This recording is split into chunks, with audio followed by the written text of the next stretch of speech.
දියකරන් උණු වී වැටෙද්දිත් හෙමින් බිම වෙතිර මිය යද්දිත් පුංචි ඉටිපන්දමක අවසානය ලියපු ඉටි මත මෙහෙම තිබුණා. අවැසි හැම විට එළිය දුන් බව, අවැසි නැති විට හුදෙකලාවක රිදුම් නිවසා දරා උන් වග ලියා නික්මී ගොසින් තිබුණා.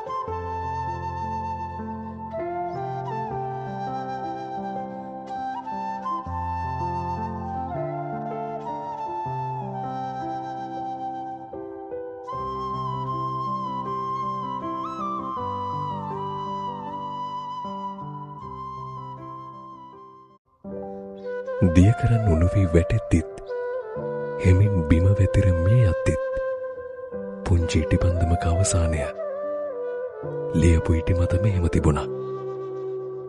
අවැසි හැම විට එළිය දුන් බව, අවැසි නැති විට හුදෙකලාවක රිදුම් නිවසා දරා උන් වග ලියා නික්මී ගොසින් තිබුණා.